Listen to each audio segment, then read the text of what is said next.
use the slabs to make a box. So this is leather hard, so it's still a little bendable, but obviously it's definitely not as soft as it is when you are making the slabs. So we call this leather hard. I want all of you guys, as I cut these off, I want you guys to like come over and feel how hard it is, because this is how hard your clay should be before you make the box. So just so you know what it feels like. Okay, so I'm gonna cut my squares 7 by 7 inches, and I'm just gonna, before I cut them, I'm just gonna like score a nice little line. Score 7 inches. You want to try to do this as straight as possible. Square boxes are really important. So I'm gonna cut, make a little notch here. There. So 7 inches there.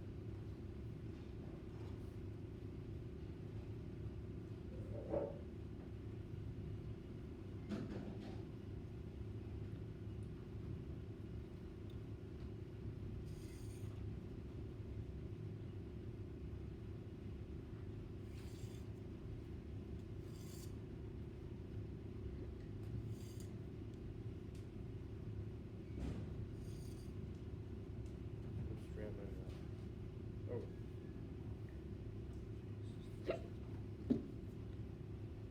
Sorry, I'm doing. Oh, that is good. Okay, so I have my 2 squares laid out. Okay, it's important to lay them out before you cut them.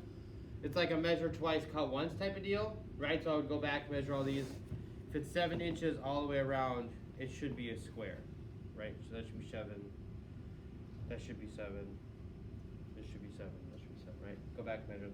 Now I'm gonna cut them out square with this is called a fettling knife or a butting knife, butter, like some sort of butter knife. We call it fettling knife because that's what they're called in ceramics. The cool history about these is they, the first like culture to use them were Japanese ceramicists, and they were usually old fishing knives because in Japan there's lots of fishing villages, and an old rusty fishing knife is kind of like where these are taken from. And the cool thing about old rusty knives is clay doesn't stick to them, so fettling knives that have a little bit of rust on them tend to be a little bit better than ones without the rust. So I'm just going to cut off these excess sides. Try to practice straight cuts. Just take your time.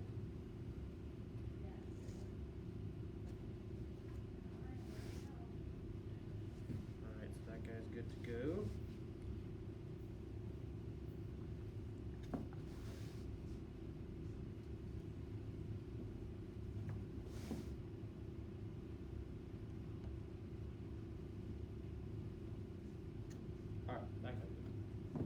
All right, so there's 2 ways to make, we're gonna make 2 45-degree cuts, and then we're gonna put them together because we need the most surface area possible for these to stick together. Now we could put them together like this, right? On top of one another, but that's only this much surface area, right? This and this contact, which isn't that much. But if we cut a 45-degree angle here and a 45-degree angle there, we're gonna get twice the surface area on here and twice the surface area on there, so that's like 2 times better chance that it's going to stick together really well. So there's 2 ways to make a 45-degree cut. The first way is with a fettling knife or an X-Acto knife, whatever you want to do. So 45 degrees is halfway, right? So if we think like this is 90 degrees, halfway. That's all we think about. So just figure out where the end is. Perfect. Look at that, 45-degree cut. Super easy, right? We also have these cool tools, which are, there's 2 wire tools. This one is 45, and I think this one is like 33. I think it's 33. That would make sense to me. The reason you would use 33 is for building other things. But anyway, 45. So we use this tool, it's super simple. You just hold it against the edge of your slab, and then you just drag it along. And then you have a 45-degree cut. Can someone grab me a scoring tool? I forgot to grab one.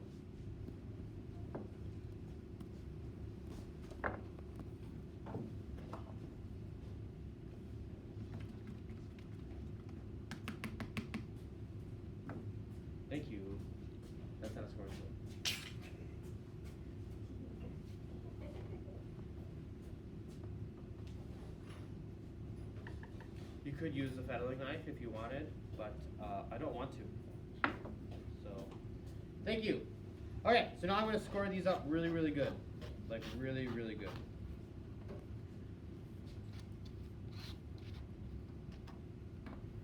Get a little bit of, so this is like soft clay, fresh from the bucket. I'm gonna grab this old, crusty brush, and then just get this pretty wet. Get that little wet, little love. And now, if I put these together, right? Oh my gosh, look at that. Look at, they're not even stuck together. 2 seconds in. All right. So now I'm going to take just a little ball of clay and make a tiny, tiny little coil. And I'm just going to push it right into there.